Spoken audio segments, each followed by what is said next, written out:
10 ఏళ్ల సుదీర్ఘ కళ నెరవేరినప్పుడు కలిగే ఆనందం, ఉద్వేగాలు ఎలా ఉంటాయో పవన్ కళ్యాణ్ ఎమ్మెల్యేగా గెలిచినప్పుడు మెగా ఇంట్లో జరిగిన సంబరాలు చూసిన వారికి అర్థమై ఉంటుంది.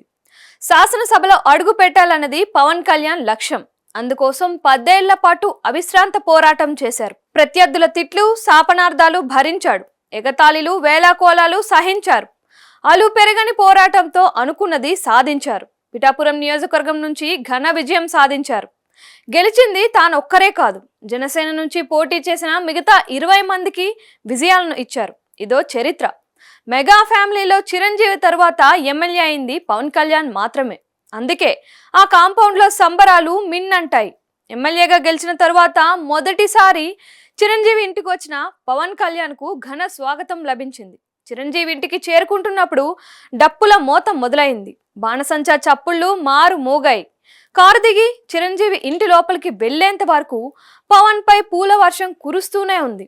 పవన్ కారు దిగిన వెంటనే రామ్ చరణ్ ఎదురెళ్లి బాబాయ్ను ఆలింగనం చేసుకొని స్వాగతం పలికారు. తర్వాత వరుణ్ తేజ్ వచ్చి ఆత్మీయంగా కౌగిలించుకున్నారు. తల్లి అంజనాదేవి విజేతగా వచ్చిన కొడుకును చూసి ఆనంద బాష్పాలు రాల్చారు. కొడుకు మీద ఎలాంటి చెడు పడకుండా ఉండేందుకు దిష్టి తీశారు.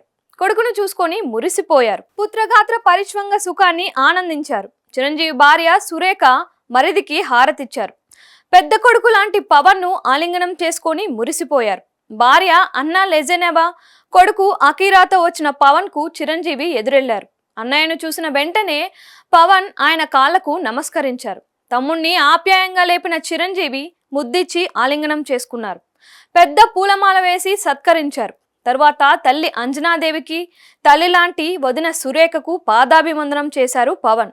తల్లి వదినతో కలిసి కేక్ కట్ చేశారు. సాయిధరం తేజ్ ఈల వేసి గోల చేయగా మిగతా సభ్యులంతా చప్పట్లతో ఆనందం వ్యక్తం చేశారు. ఇలా అందరూ ఒక రేంజ్లో పవన్ గెలుపును ఆస్వాదిస్తూ సంబరాలు చేసుకున్నారు. ఇందుకు సంబంధించిన వీడియో ప్రస్తుతం వైరల్ అవుతోంది. ఇక్కడి వరకు బానే ఉంది. ఈ ఆనంద సంబరాల్లో అల్లు అరవింద్, అల్లు అర్జున్ లేని లోటు కొట్టొచ్చినట్లు కనిపిస్తుంది. వారు సెలబ్రేషన్స్ లో పాల్గొనకపోవడంపై అభిమానులు తలో రకంగా అనుకుంటున్నారు. కొందరు అనుమానపడుతున్నారు. మెగా అల్లు ఫ్యామిలీల మధ్య సన్నటి విభజన రేఖ ఏర్పడింది అనే గుసగుసలు కూడా వినిపిస్తున్నాయి. ఇది ఇప్పటికిప్పుడు ఏర్పడింది కాదంట. చిరంజీవి ప్రజారాజ్యం పార్టీని స్థాపించినప్పటి నుంచే అల్లు అరవింద్ కు, పవన్ కళ్యాణ్ కు మధ్య అంతరాయం ఏర్పడిందంట. 2009 అసెంబ్లీ ఎన్నికల్లో ప్రజారాజ్యం పార్టీ విజయం సాధించకపోవటానికి పరోక్షంగా అల్లు అరవిందే కారణమన్నది పవన్ కళ్యాణ్ భావన. అరవింద్తో ఎలా ఉన్నా అల్లు అర్జున్తో పవన్ బానే ఉండేవారు. రాను రాను బన్నీతోనూ అంటీ ముట్టనట్లుగా వ్యవహరించడం మొదలుపెట్టారు. గతంలోంచి వర్తమానంలోకి వస్తే మొన్న జరిగిన అసెంబ్లీ ఎన్నికల్లో పవన్ పిఠాపురం నుంచి పోటీ చేశారు. సమస్త శక్తులు ఒడ్డి పోరాడారు. పవన్ కు మద్దతుగా చాలా మంది కళాకారులు అక్కడికి వెళ్లి ప్రచారం చేశారు. విజయోస్తు అంటూ చిరంజీవి ఓ సందేశాన్ని ఇచ్చారు. ప్రచారం చివరి రోజున అల్లు అరవింద్, సురేఖ దంపతులతో పాటు రామ్ చరణ్ కూడా పిఠాపురం వెళ్లారు. పవన్ కు ఓటు వేయాల్సిందిగా ప్రజలకు విజ్ఞప్తి చేశారు. వరుణ్ తేజ్, సాయిధరం తేజ్లు 3-4 రోజుల పాటు అక్కడే ఉండి ప్రచారం చేశారు. నాగబాబు దంపతులైతే అక్కడే మకాం వేశారు.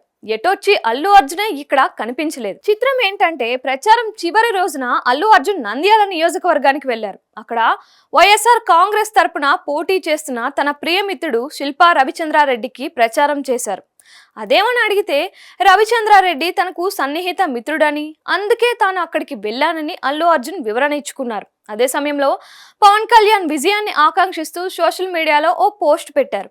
ఇక్కడితో వివాదం ముగిసిపోయింది అని అనుకున్నారంతా. కానీ మొన్న సంబరాల తరువాత గొడవలు ఇంకా సద్దు మనగలేదని అర్థమైంది. అత్తారింటికి దారేది సినిమా హిట్ కొట్టింది. ఆ సినిమా పవన్ రేంజ్ను పెంచింది. అయితే ఆ సినిమా విడుదలకు ముందు యూట్యూబ్లో ప్రత్యక్షమైంది. అది కూడా మంచి ప్రింట్తో. నిర్మాతలు, ఎగ్జిబిటర్లు భయపడ్డారు. అదృష్టవశాత్తు సినిమా విజయవంతమైంది. నిర్మాతలు, ఎగ్జిబిటర్లు సేఫ్ అయ్యారు. అయితే ఆ సమయంలో పవన్ ఓ మాట అన్నారు. అత్తారింటికి దారేది సినిమా లీక్ అవడానికి కారకులు ఎవరో తనకు తెలుసు అని, తన వాళ్ళు అని అనుకున్న వారే ఇంతకు తెగించారు అని వ్యాఖ్యానించారు. కొంపతీసి ఇది అల్లు అరవింద్ను ఉద్దేశించి చేసిన వ్యాఖ్యలు కావు కదా అని కొందరు అనుకున్నారు అప్పట్లో. పుష్ప సినిమాతో అల్లు అర్జున్ ఇమేజ్ ఖండాంతరాలు దాటింది అనడంలో అతిశయోక్తి లేదు. పుష్ప పాటలతో, సన్నివేశాలతో, బన్నీ మేనరిజాలతో సెలబ్రిటీలు రీల్స్ చేసి సోషల్ మీడియాలో పెట్టారు. ఆసీస్ క్రికెట్ ఆటగాడు వార్నర్ అయితే అల వైకుంఠపురం సినిమా నుంచే రీల్స్ మొదలు పెట్టాడు. అర్జున్కి దక్కిన ఈ క్రేజు, అతడికి లభించిన జాతీయ ఉత్తమ నటుడి అవార్డు అరవింద్కు పుత్రోత్సాహాన్ని కలిగించింది. ఈ విషయాన్ని 10 మందికి చెప్పి మురిసిపోయారు అరవింద్. అల్లు అర్జున్ కూడా చిరంజీవి చెట్టు నీడన పెరిగిన వాడే అయినప్పటికీ త్వరగానే తనకంటూ ఓ సొంత ఇమేజ్ ని ఏర్పరచుకున్నాడు. సినిమా వేడుకలలో పవన్ కళ్యాణ్ పేరును అల్లు అర్జున్ ప్రస్తావించకపోవడం మెగా ఫ్యాన్స్ ను బాధించింది.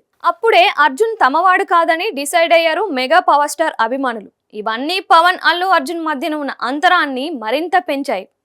చిరంజీవి ఇంట్లో పవన్ విజయోత్సాహ వేడుకలు జరిగినప్పుడు అరవింద్ బన్నీ వెళ్ళకపోవడానికి ఇదే కారణమని కొందరు చెబుతున్నారు. అయితే మెగా అల్లు కుటుంబాల మధ్య ఎలాంటి విభేదాలు లేవని, అందరూ సఖ్యతతోనే ఉంటున్నారని మెగా కాంపౌండ్ నుంచి వినిపిస్తున్నమాట.